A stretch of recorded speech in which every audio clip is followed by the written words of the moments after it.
یہ فرما رہے ہیں کہ کچھ سوالات ہیں، اگر تقریباً 5-7 منٹ یا 10 منٹ ہم وقف کر سکتے ہیں.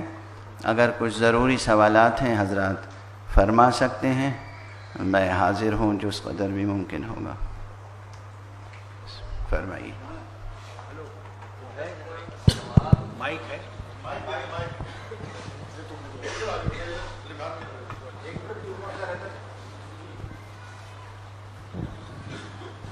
قبلہ میرا سوال سے زیادہ ایک توجہ دلاؤ ایک نکتہ ہے، وہ یہ کہ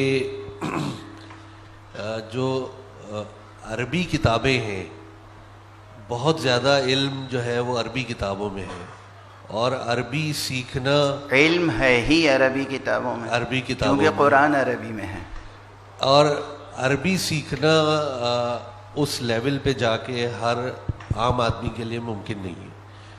تو ہماری جو انسٹیٹیوشنز ہیں ایران میں اور دوسری جگہوں پہ جو ان پہ کام کر رہے ہیں، تو وہ ترجموں کے اوپر، عربی کتابوں کے ترجموں کے اوپر، زیادہ سے زیادہ ترجموں کے اوپر ہم کیوں نہیں کام کرتے ہیں کہ ان کو مختلف زبانوں میں، انگریزی یا اردو میں ان کے ترجمے شائع کریں، تاکہ ہماری جو نوجوان ہے، نئی نسل ہے، وہ ان سے استفادہ حاصل کر سکے ان تاریخ کی اہم کتابوں سے جو ہمارے ائمہ نے اور بعد ان کے جو آنے والے انہوں نے لکھی ہیں.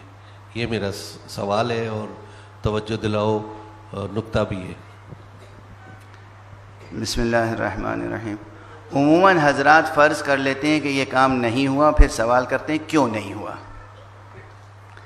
ماشاءاللہ علماء متوجہ ہیں، ملتفت ہیں، اور بہت پہلے سے ترجمے کا کام ہو رہا ہے. ترجمے کا آغاز رسول اللہ صلی اللہ علیہ وآلہ وسلم کے زمانے سے ہو گیا تھا.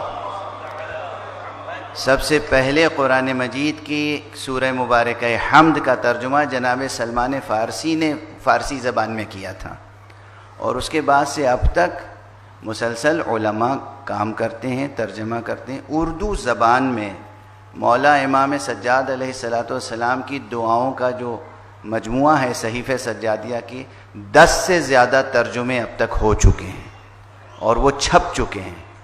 مگر ہمارے یہاں ذوق مطالعہ نہیں ہے، جستجو نہیں ہے، انکریج نہیں کرتے، خرید کے نہیں پڑھتے. ہدیہ دے دیجئے تو طاق پہ رکھ دیتے ہیں، مفت کی چیز سمجھ کے پڑھتے نہیں ہیں. نہج البلاغہ کے 20 سے زیادہ ترجمے صرف اردو میں ہو چکے ہیں، 20 سے زیادہ. سنی شیعہ سنی علماء نے بھی کیے ہیں. حضرت مولانا سید رئیس احمد ندوی جعفری، ان کا ترجمہ اور ان کا کمپائل کیا ہوا ترجمہ، مولانا عبد الرزاق ملیح آبادی اور مختلف علماء نے، سنی علماء نے، شیعہ علماء نے نہج البلاغہ پہ کام کیا، صحیفہ سجادیہ پہ کام کیا. انگریزی زبان میں state university of new York کے مشہور اسکالر ڈاکٹر ولیم چٹک نے امام سجاد علیہ السلام کی دعاؤں کا ترجمہ کیا ہے، بہترین صحیفہ سجادیہ کا ترجمہ، اور آپ کے رسالۃ الحقوق کا ترجمہ بھی انگلش میں کیا ہے، اپنے پریفیس کے ساتھ شائع کیا ہے، ٹریٹائز آن رائٹس. تو اس طریقے سے کام کم نہیں ہوا ہے، بہت ہوا ہے. انکریج نہیں کرتے ہیں، توجہ نہیں ہے، مطالعہ نہیں کرتے ہیں، غفلت میں پڑے ہوئے، جاگتے ہیں تو صرف اعتراض کرنے کے لیے. یہ عام روش ہے، جاگتے ہیں صرف اعتراض کرنے کے لیے اور یہ بتانے کے لیے کہ علماء کام نہیں کر رہے ہیں. علماء کے خون جگر کی قیمت آپ نہیں ادا کر رہے ہیں. علماء جو خون جگر صرف کرتے ہیں، یہ بیٹھے ہوئے ہیں، یہ بزرگوار سید، ہزاروں صفحے کی محنت اس شخص نے کی ہے جس کی قیمت اسے نہیں ملی. اردو میں کام کیا ہے، اردو اور انگلش دونوں میں. یا حسین آغا صاحب اس کراچی میں، اور آپ نے گفتگو شروع کی، آپ کو میں ڈھال بنا کے بہت سو کو کچھ سنا رہا ہوں. آپ نے کہا ایران اور عراق میں، ایران اور عراق کے صرف انسٹیٹیوشنز کی ذمہ داری ہے. آپ کے اتنے بڑے اسلامی ملک پاکستان میں آپ کیوں نہیں کوئی ایسا ادارہ قائم کرتے اپنی سرپرستی میں علماء کو سمیٹ کے کہ وہ خدمت انجام دیں؟ ایران کا ادارہ کیوں نہیں کام کر رہا ہے؟ عراق کا ادارہ کیوں نہیں کام کر رہا ہے؟ آپ کیوں نہیں کام کر رہے ہیں؟ میں آپ سے بھی تو پوچھ سکتا ہوں، آپ کیوں نہیں کام کر رہے ہیں؟ اس فقیر کی صرف ذمہ داری ہے؟ اس گدھا کی صرف ذمہ داری ہے؟ اس نادار کی صرف ذمہ داری ہے؟ معاف فرمائیے گا، سوال آپ نے بہت اچھا کیا تھا، لیکن خود ہی کہا تھا سوال نہیں ہے، توجہ دلاؤ ہے، تو میں بھی توجہ دلا رہا ہوں۔ توجہ اسے دلائی جاتی ہے جو غافل ہو۔ آپ ہمیں غافل سمجھتے ہیں؟ علماء کو غافل سمجھتے ہیں آپ؟ علماء کی تحقیر جتنی ہوتی ہے آپ کے معاشرے میں، کبھی اس پر آپ نے توجہ دلاؤ کیا تحریک چلائی؟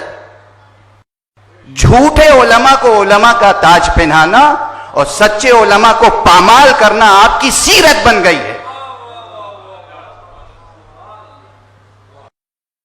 کرتے علماء کے علاوہ کام کون کرتا ہے یہ بتا دیجئے مجھے۔ علماء کے علاوہ کام کون کرتا ہے؟ جہلا کام کرتے ہیں، جہلا کام کرتے ہیں۔ ایسا نہیں ہے عزیز محترم، معاف فرمائیے گا۔ اور کوئی سوال ہے؟ ہلو، بس اب کافی ہے۔